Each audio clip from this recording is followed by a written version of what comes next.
Hablábamos al inicio de una causa resonante, Néstor, hacíamos referencia a un año electoral en la provincia de Entre Ríos y a una causa que acaba de comenzar con su remisión a juicio, con el comienzo de la discusión entre defensores y fiscales, para que obviamente la jueza Marina Barbacelata, que es la encargada de llevar adelante la causa contra actos legislativos, tome una resolución a los planteos que realizan una y otra parte. En este caso se comenzó con la exclusión probatoria. Nos visita hoy, le agradecemos porque recién acaba de terminar una audiencia larga y viene de 2 jornadas que fueron bastante extensas en los tiempos de una audiencia al doctor Tomás Vírgala, abogado defensor. Doctor, ¿cómo le va? Bueno, buenas tardes, un gusto volver a charlar con ustedes, no es la primera vez que vengo al estudio. Una alegría que estén saliendo y que esto siga, así que encantado de charlar con ustedes y comentarles un poco la situación, ¿no? Bueno, doctor, ¿cuáles han sido los planteos que ha realizado usted y también que otras de las partes se han sumado en el inicio de esta remisión a juicio? Bueno, esta es una remisión a juicio que arrancó de manera típica en el sentido de que no es como regularmente comienzan, es decir, se empezó por las exclusiones probatorias. Evidentemente nosotros teníamos muchos elementos para cuestionar. Para quien está escuchando, básicamente la exclusión probatoria es lograr que determinados elementos que se pretenden hacer valer en un hipotético juicio no lleguen al mismo porque no están dadas las condiciones para que tengan ingresos justamente. Es decir, es una discusión preliminar donde se intenta purgar de alguna forma para que el juicio sea lo más claro, lo más transparente y lo más directo posible. En ese sentido nosotros notamos, y esto es una cuestión que yo vengo planteando también en otras causas y es una constante, que hay un desmanejo y una falta de diligencia a la hora de tratar la evidencia que se recolecta en cuestiones digitales que es realmente alarmante. ¿Esto es porque la evidencia digital es nueva, porque se está actuando sobre algo que se va modificando diariamente o por qué sucede? No, la verdad es que el argumento de la novedad de las herramientas digitales para mí no tiene asidero por sí mismo porque estamos hablando de que computadoras hay del año 90, Sí. celulares también un tiempo después, pero digo, no es algo novedoso la existencia de un celular. Se ha ido complejizando en cuanto a cómo funciona un software y demás, y la cantidad de cosas que pasan o que pueden pasar alrededor de un software y de un sistema operativo y demás, los mails y demás, pero digo, lo que no ha hecho el derecho es realmente tomarlo, más allá de un reconocimiento testimonial, es decir, capaz que un código procesal te reconoce que ahí puede haber emails y que son asimilables a una carta que recibís en tu domicilio. No, seriedad, trabajar, cómo preservar la evidencia que después se va a llevar a juicio, es decir... Acá te hago una pregunta. Sí. ¿Por qué es importante preservar la cadena de custodia y hacer una buena recolección de la evidencia digital? Vos sabés que cuando uno va, por ejemplo, a un curso de litigación o en las mismas películas, lo primero que uno ve es que se ataca o se controla también, se controla y después cómo se preserva un elemento que... ¿Por qué? ¿Por qué es importante mantener una cadena de custodia? Es importante mantener una cadena de custodia porque es lo que permite asegurar que ese elemento que supuestamente se secuestró es el mismo que está llegando al juicio y no ha sido alterado en el transcurso del tiempo. Y esto ocurre con todos los elementos físicos, ocurre con las, por ejemplo, la cuestión de un arma, ocurre con una sustancia, un estupefaciente, digo, siempre... ¿Y ustedes lo tienen que suponer o lo tienen que demostrar ante el juez para que tome alguna resolución? Presuponer que se conservó la... Claro. Bueno, en realidad el sistema está obligado por sí mismo a conservar la cadena de custodia. Es decir... Es una especie de obligación. Por supuesto, es una obligación. Es una obligación concreta, sí. Además, más teniendo en cuenta que acá en la provincia tenemos un protocolo de conservación digital también. Ustedes sostienen que no se cumplió en absoluto. ¿No?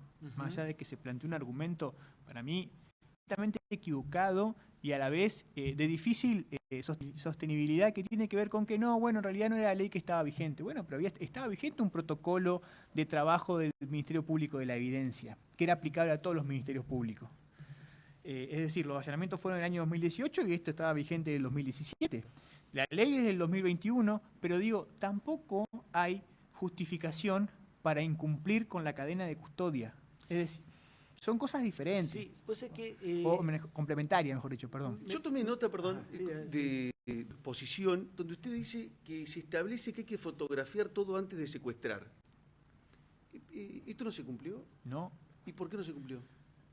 porque hay una ignorancia deliberada y en cuanto a cómo llevar adelante el protocolo. Es decir, lo primero que yo tengo que asegurar cuando tengo una evidencia digital, un celular, una computadora, es, señor juez, o mejor dicho, señor perito, o quien sea, porque se hace una extracción previa, ¿no? Sí. O señor juez, cuando llega el momento del debate, si se da, esta es la misma computadora. Mire, yo cuando hicimos el procedimiento, estaba así, estaba prendida, estaba apagada, tenía una rotura, esto no se rompió después.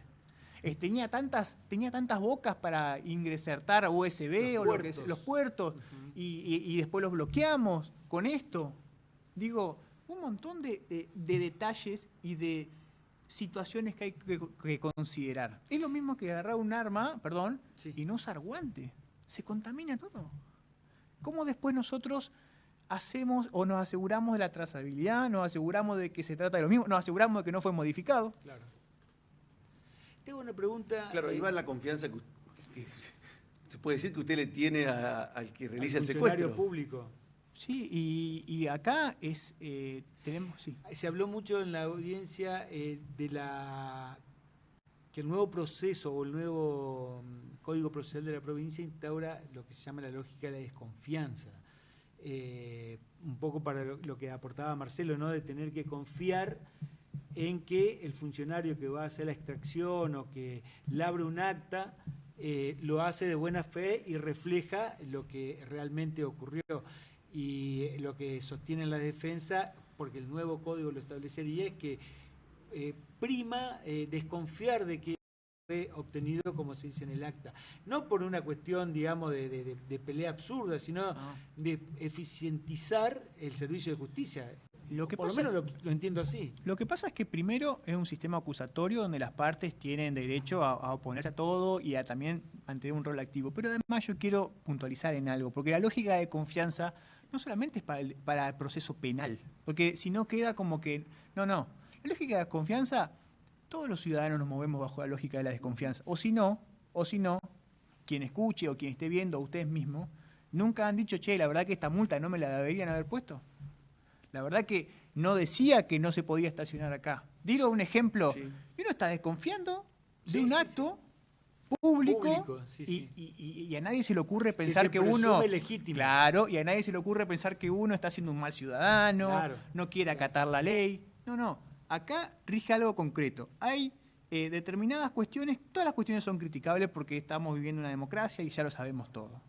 A partir de eso, en un proceso penal, con las características que tiene un proceso penal, que es lo más gravoso, que se piden penas que son privativas de la libertad y un montón de cosas, bueno, eso será más exigente. En la medida que el Estado quiera vulnerar más garantías personales de las personas, el derecho de desconfiar es mayor, porque se le tiene que exigir más. No hay lugar donde se le pueda exigir más al Estado que en un proceso penal. Y eso rige para todos. Para todos, porque vuelvo a repetir, si lo hacemos en cuestiones más chiquitas, si se quiere, como una multa, ¿cómo no lo vamos a poder hacer en un juicio? Y además, en este proceso, que lo han planteado todos los defensores. Digo, fueron planteos reiterados de todos los defensores que dijimos y advertimos que no se respetó la cadena de custodia de ningún elemento. Ahí te quiero hacer una pregunta que estaba enlazada con una que hace unos minutos que te quiero formular respecto de que se dijo en esta audiencia que respecto de esta situación, de esta exclusión que ustedes plantean respecto de la cadena de custodia y la preservación de la evidencia digital, ya se expidieron varias instancias de la justicia de Entre Ríos en relación a la causa que investigó al ex gobernador Gurbarri, al ex ministro de Comunicación Pedro Valle, los condenó por 5 o 6 hechos de corrupción. Ellos destacaron eso, que ya hubo instancias en suelo entrerriano en el ámbito de la justicia que le dijeron que no ¿Qué esperan y cómo responden a eso, Tomás? Bueno, en primer lugar, esa sentencia no está firme, es decir, todavía se está discutiendo, los colegas han interpuesto recursos y demás, pero además de eso, y sobre todo, también se dijo que en su momento no era el momento procesal, eso ya había pasado, después se quiso hacer durante el debate, y ya, si bien el planteo es igual de legítimo, se introduce en otro momento. Digo, no estuvo mal, porque creo que estuvo bien como se hizo, pero digo, nosotros también, de la experiencia que vamos recogiendo, nos damos cuenta que son planteos que tienen que llegar de alguna forma claros hasta las instancias superiores, pero concretos en ese punto. Es decir, puede ser que una persona que hace un procedimiento policial no cumpla ningún paso de un protocolo y eso esté bien. Porque es eso lo que nosotros planteamos en este caso. Sí, independientemente de que, hoy, como les dije recién, cuando se dictó la sentencia en la causa que vos me decías, había otros elementos, porque fue durante el debate y demás. Ahora estamos en una etapa anterior, preliminar a eso, donde justamente lo que se tiene que analizar es si se puede admitir prueba que fue obtenida ilegítimamente, claro. Eso tiene la defensa. Doctor, y aprovechando para que usted le explique al oyente que no es abogado, hay unos cuestionamientos sobre los informes que hace el Ministerio Público Fiscal sobre la extracción de datos de computadoras y teléfonos, y usted de las defensas dice que deben hacerse peritaje. Para explicar al oyente qué diferencia hay entre estas dos cuestiones y por qué ustedes la están obviamente cuestionando. Bueno, cuando se hace un secuestro de material electrónico, la primera medida que hay que tomar, presumiendo que se hizo bien y demás, no como en este caso, es de extraer la información que tiene. Esa extracción se hace a través de programas y de un trabajo que realiza gente que es idónea en eso. Es decir, no cualquier persona puede hacer esa extracción, requiere conocimientos científicos para hacerlo, es decir, conocimientos técnicos. Claro. Así como una conclusión psicológica la tiene que hacer un psicólogo o un médico, una conclusión médica, una extracción informática la tiene que hacer alguien que esté habilitado para hacerlo. Entonces nos encontramos con un problema y es que existe dentro del Ministerio Público Fiscal un gabinete del Ministerio Público Fiscal, es decir, dentro del mismo organismo que acusa, estamos hablando de un sistema partido, ¿no? Donde las partes tienen, el mismo ministerio que acusa tiene un gabinete que se encarga de las extracciones de la información. La primera de abordar la evidencia digital. Exactamente. Entonces, el primer planteo sería, ¿le parece justo al oyente que el mismo organismo que acusa haga las extracciones de la información? O sea, que dependa del mismo organismo. ¿No sería mejor, no sería más seguro que sea un organismo ajeno al Ministerio Público? Por ejemplo, que dependa del Poder Judicial. El sentido común indicaría que sí. El sentido común indicaría que sí. Digamos, un cliente hipotético o un defendido hipotético te diría, sí, la verdad que me gustaría. Bueno, esa es la primera cuestión. Ahora bien, esas personas que integran el gabinete hacen la extracción de la información aplicando un conocimiento científico. Sí. Pero, como cuando el código establece que una pericia es un informe específico sobre un tema específico que lo tiene que realizar una persona que sepa sobre el tema. Eso hablando mal y pronto. Y digo, y le da la posibilidad que sea un perito oficial, que a la vez las partes puedan proponer uno para que controle ese trabajo. Y haga los puntos de pericia que considere necesarios. Cuando ahí tienen intervención las defensas. Exacto. En el informe no. En el informe uno puede ir a verlo, pero no puede ofrecer puntos. No puede decir, che, pero ¿y esto? Che, pero me gustaría también que se analice esto. Claro. No, el informe no permite eso porque justamente no es una pericia. Pero ¿qué pasa? Es absolutamente unilateral. Completamente, o por lo menos no se asegura el contradictorio 100%, es decir, la participación 100%. Claro. Como una pericia, y esto también es un tema que nosotros introducimos. Si las defensas estamos solicitando que esas cuestiones sean por pericia, ¿cuál es la diferencia? ¿En qué cambia? Digo, no en todos los casos se hacen los planteos. La verdad que el sistema acusatorio tiene esta posibilidad. Uno puede elegir, porque capaz que uno dice, no, mira, en esta causa el informe, no me interesa discutirlo. Sí, que hagan. A mí me parece tremendo porque me parece que es una cuestión del funcionamiento del sistema, digamos. Para mí hay que discutirlo siempre porque yo voy a decir algo más. Hace la garantía. Hace la garantía. Y una cosa más que para mí es trascendental en estos puntos. Cuando uno discute, no lo hace porque uno está pensando en que el sistema sea mejor.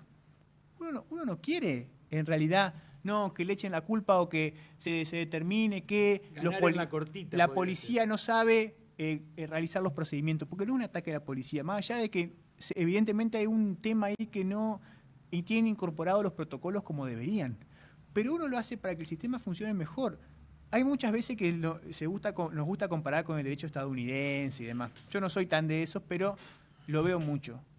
Y los estadounidenses, cuando declaran una nulidad, por ejemplo, en un proceso, están pensando en que el sistema no puede tolerar eso.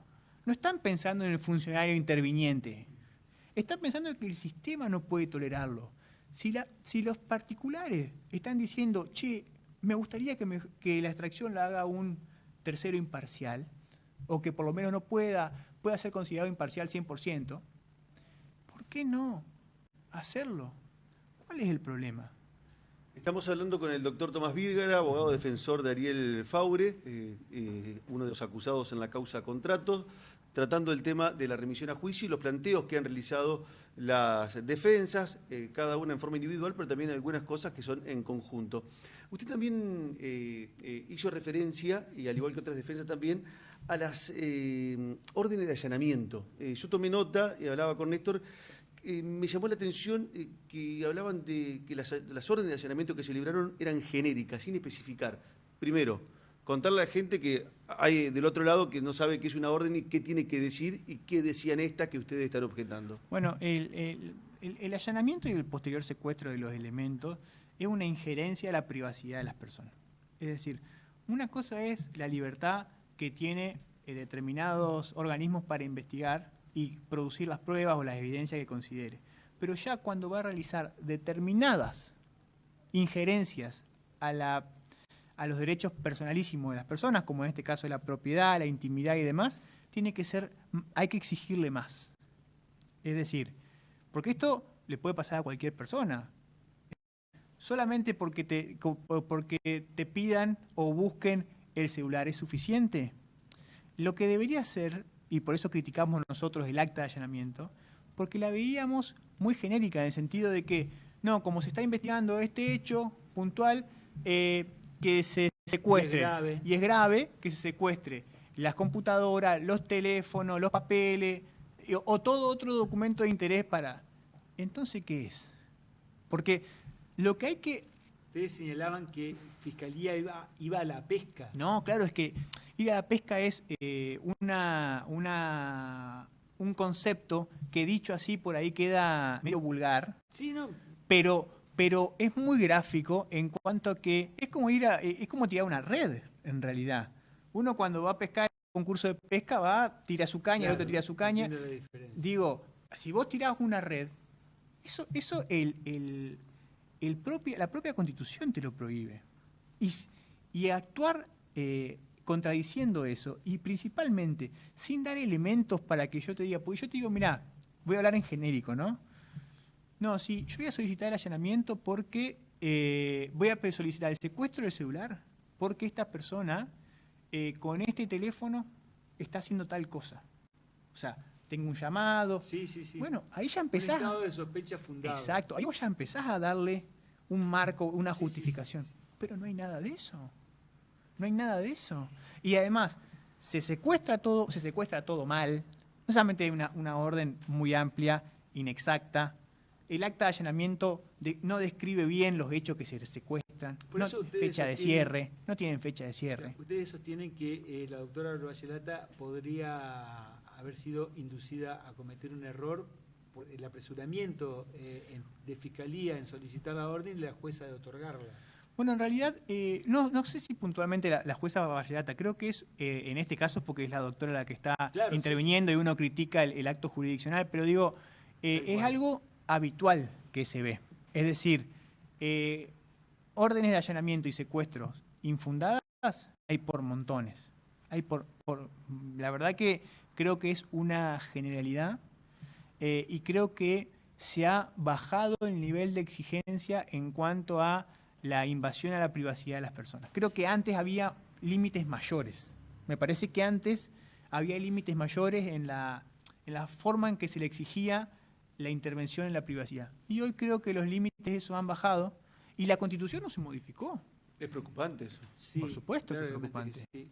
En este sentido te quería preguntar, porque es un contrasentido que Fiscalía argumentara que los protocolos eran manuales con sugerencias. No lo dijo así puntualmente, pero la idea es como protocolo lo que puede es sugerir y decir esto estaría bien hecho así.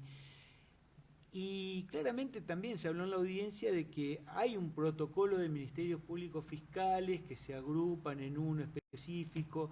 Y habría ahí como un contrasentido, ¿no? Parecería que cuando el protocolo me sirve para acusar hay que cumplirlo a rajatabla, pero cuando me sirve de descargo y es una mera sugerencia.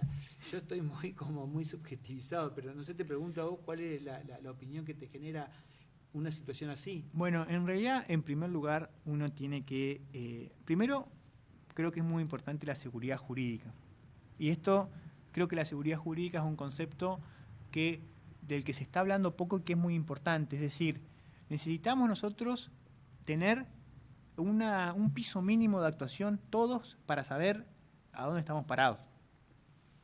Que un ministerio público diga que un protocolo de trabajo de la evidencia, de conservación de la evidencia, que ya fue reconocido por ley, en ese momento no, pero digo, ahora sí, porque el planteo sigue siendo el mismo. Sí, ley no penal es más benigna en todo caso. En todo caso, no es aplicable. A mí me preocupa porque no tenemos elementos, porque si no está el protocolo, si no es obligatorio, ¿para qué está? O sea, no tiene ningún sentido. Que era necesario hacerlo. Alguien consideró que eso daba elementos para daba elementos para que digamos, bueno, las este es el piso y que sean mejores, y este es el piso de conservación de esto. Si no es aplicable el protocolo, ¿para qué se sancionó? ¿Para qué se sancionan cosas que no son aplicables? No tiene lógica, no se puede, no es fácil, no se puede comunicar lo que estoy diciendo. Toma, porque viste que el tiempo en radio, como se dice, es tirano. Yo te quería consultar, pero va a ser largo, por los contratados que serían utilizados por Fiscalía, no es la palabra utilizados, pero son convocados por Fiscalía para deponer como testigos de cargo. ¿Cuál es tu opinión personal, ¿no? Porque la institucional de las defensas ya medio que se conoce. No, bueno, yo creo que, primero, yo coincido de que la disponibilidad, acá hay un tema de disponibilidad de la acción penal. ¿Qué potestad del Ministerio Público Fiscal? ¿Qué potestad del Ministerio Público Fiscal? Ahora bien, si hay personas que el propio ministerio, en su hipótesis, le asigna cierta participación, en su hipótesis, ¿no? Sí, después, sí, obviamente, esto es completamente discutible, pero digo, cierta participación. Después, ¿con qué tranquilidad esa persona va a ir a declarar y a decir lo que hizo? Ahora también está el tema, que es un tema que se agrega a esto, que es el tema de la nulidad de los contratos. Porque si bien todos los actos administrativos metió la cuchara. Claro, se presumen legítimos, todos los actos administrativos se presumen legítimos. Si una persona va, por ejemplo, al juicio ahora penal y declara como testigo que tiene obligación de decir verdad. Claro. Tiene obligación de decir verdad. Agravada si en contra del culpable, del acusado, perdón. Claro. Entonces, dice determinadas cosas que después podremos ver son ilegales, no sé. Dice. Después, ¿cómo contesta si le hace una demanda civil, por ejemplo? No se va a poder contradecir de lo que ya dijo. Eso es un poco lo que surge de la intervención del gobierno provincial. Claro. Entonces, se genera un nuevo punto ahí, un nuevo foco de discusión. Pues también un foco que tiene un vínculo directo con la causa. Es decir, el derecho penal no se nutre solamente de sí mismo. Todo lo que va pasando también es como que lo va, de alguna forma, complementando a esto. Entonces, en ese sentido, me parece que es sumamente importante preservar eso, evitar que pueda surgir una autoincriminación, hasta hipotética. Por eso hoy te preguntaba del supongamos y el tenerlo por cierto, ¿no? Porque se está haciendo difícil llevar adelante esta defensa con Una causa que empezó diciéndole a la sociedad que había una banda de delincuentes que desde lugares de privilegio se robaron no sé cuántos PBIs. Y de golpe uno empieza el juicio, la reunión de la causa juicio, y empiezan como a caerse ciertos eslabones de esa construcción maléfica que se hizo. Y como hablábamos con Marcelo en la editorial, en tiempos electorales, una causa que surgió en tiempos electorales y sirvió para marcar algunos periodos electorales y adquiere relevancia en el debate público. ¿Cómo lo ves vos eso? Bueno, sí, creo que es indiscutible los tiempos en los que estamos transitando, digo, coyunturalmente, pero vos sabés que yo soy muy cauto en el sentido de que yo siempre voy a poner por encima a las personas. Es decir, yo quiero creer realmente que esto no responde a ninguna especulación electoral. Uh-huh. Realmente quiero creerlo. Y también quiero que se sepa la verdad de todo esto. Es decir, porque hay personas detrás de esto. Hay muchas personas, hay mucha sociedad y también hay un poco de desinformación. Porque por ahí hay cosas que no se conocen de la causa, porque son detalles, por un montón de cosas, pero que son importantes también. Pero eso ocurre en ambos sentidos, tanto del lado de la acusación como del lado de la defensa, esas situaciones particulares que señalás. Sí, no lo sé puntualmente a dónde vas, pero lo que yo digo es que acá hay personas que están atravesando un proceso penal, Uh-huh. que la remisión está en un momento muy... Incipiente, sí, pero sí. Muy tenso, es muy verdad. Tenso, Sí. muy tenso. Entonces, se juegan cosas grosas. Entonces, con más razón hay que cuidar las garantías. Entonces, con más razón hay que intentar aislar todo lo más posible y enfocarse solamente en este proceso, en este juicio, en cómo se dieron las... Es difícil ver con el doctor porque uno tiene muchas coincidencias, ¿viste? Y es de la disidencia donde uno va creciendo, pero bueno. Doctor Vírgara, muchísimas gracias por habernos visitado. Gracias a ustedes y ha sido un gusto. Era el doctor Tomás Vírgara, abogado defensor de Ariel Faure, uno de los implicados en la causa contratos, dando su opinión, detallando los planteos que ha realizado la defensa, contando su punto de vista y también lo que han planteado ante la jueza Marina Barbayelata. Las audiencias van a continuar en esta causa el lunes, martes, miércoles y jueves. Después, obviamente, el viernes otra vez no hay audiencias y así vamos a estar hasta septiembre, según lo que está estipulado.